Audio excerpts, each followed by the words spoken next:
ډیر معزز مسلمانان نن سبا د آنلاین کاروبار باندې اخته دي، خاص کر د فارکس چې ورته وایي یا زموږ د پښتنو په اصطلاح باندې دې ته فورسیج وایي.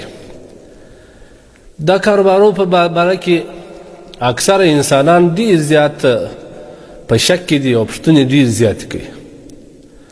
اصلا دا خو ښکاره خبره ده چې موجوده دور دا د ټکنالوژي دور دی او په هر شي کې بدلون راځي. کاروبار کې هم بدلون راغلی دی. دغه بدلون په رقم او په وار په رقم الفاظو په رقم نومو باندې دا کاروبار نومول کیږي. د نیټ پر سطح باندې نن سبا آنلاین کاروبار بیخي رایج دی په مختلف نومو باندې. سټاک ایکسچینج باندې دی، سپاټ ټریډینګ باندې دی او فارن کرنسی باندې ستا فارسیج باندې په نور نومو باندې. اصلا سړی دا خبره وکړي چې دغه نن سبا چې خلکو ته دا امیدونه ورکوي چې دومره پیسې زموږ سره جمع که او بیا دومره ملګري تیار که، بیا به تا څومره ملګري ته تیارې هم پیسې درکوي او دا پیسې او بیا نور مخته روانې په دې باندې موږ کاروبار کوو. بعض علماء کرام په دې کې دا وایي چې دا خو مزاربت دی، نو د مزاربت اصول پکې مراعات دا جایز دی. اصلا باید لومړی د دې مطالعه وسي د هر شي چې کوم نوم دی کومه کمپنۍ ده آنلاین کاروبار کې لومړی باید دا په تحقیق مطالعه سي. د مطالعې ما بعد بیا د دې د جواز او د عدم جواز احکام خپل ښکاره کېږي. دغه فورسیج چې نن سبا بیخي عام دی، زموږ پښتانه بیخي ډېر په دې اخته سوي دي.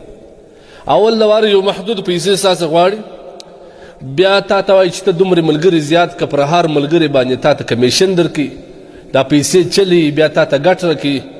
دا په حقیقت کې بیع نه ده، دا په حقیقت کې سودا نه ده، دا ټول د سکرین پر مخ باندې دا شانوا دي. د دې کاروبار چې کوم طریقه کار دی دا په حقیقت کې د کاروبار طریقه کار نه دی. قسم دا فارسیج د نړۍ پر سطح په لوړه کمپنیو کې دی، ډېر ملکو کې دا رایج دی، لیکن په دې کې چې کوم راکړه ورکړه کېږي یا د مختلفو ممالکو د کرنسي خرید فروخت کېږي، دا په حقیقت کې پیسې نسته، دا د سکرین پر مخ باندې دی، کاغذي کاروایی ده. لہذا د دې دپاره چې کوم د صرافۍ دپاره چې شریعت کوم اصول او ضوابط ایښي دي، هغه اصول او ضوابط په دې کې هېڅ مراعات نه دي، شرایط نه دي مراعات چې دا به قبضه وي او مجلس به یې وي. قبضه بلکل سته نه، مجلس سته نه. بیا د هغه سره د دواړو کې یا به دواړه کرنسي موجودې وي یا به کم از کم یو طرف ته به وي. دلته دواړه نسته، بیلکالي بالکالي ده. زموږ شریعت د ډېرو وجوهاتو د وجې دا کاروبار ته ناجایز ویلی دی.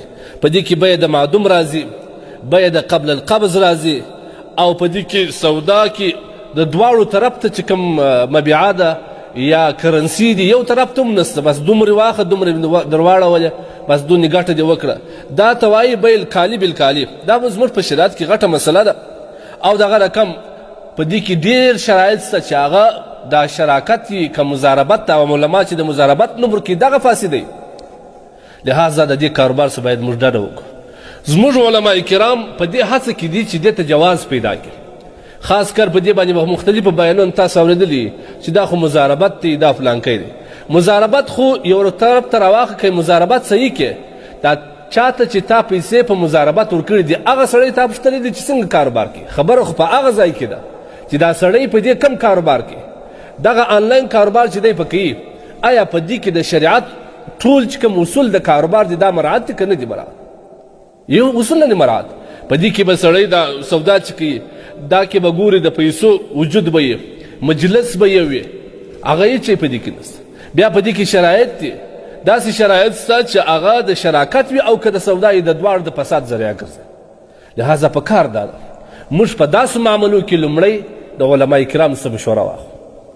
بعض کسان خو بیا دومره د دنیا حب او محبت اخیستي، هلته دوی یو لالچ ورکړی چې په دې کې دومره ډالر تا ته ګټه راوځي. که یو مولوي صاحب په دې اړه باندې حقیقت واضح کړي، مسله د عدم جواز دا واضح کړي، بیا د اعتراضات کې چې دا په شي نه دی پوه، دا یې اوس پخوا سلسله چلی. هر شریعت زموږ شریعت هر کاروبار ته ولو که لس نه شل کاله ما بعد را روان دي. زموږ شریعت الحمدلله داسې اصول ایښي دي چې د دغې اصول په وجه باندې هغه کاروبار که سل کاله ما بعد ومي بیا پر دې اصول باندې برابرېږي.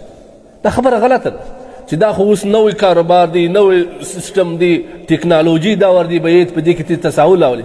تقریبا ما چې کوم تحقیقات کړي پر دې باندې د فتاوا یا چې کوم دارالافتا دي معتمدې دارالافتا وي، هغه که دارالعلوم دیوبند ده، که دارالعلوم کراچي ده، که بنوري ټاون ده، که بنوریه ده، که جامعة الرشید دي، دې ټول علماو عدم جواز دې ته کړ. نو موږ ته څه پرېښودی چې بیا کوو؟ او په دې کې بیا زموږ پښتانه دومره غولېدلي دي، په وار وار باندې موږ د داسې شان ښکار سوي. یو وار د ډبل شاه په نامه باندې زموږ انسانان یې ټول لوټ کړي ویوړل.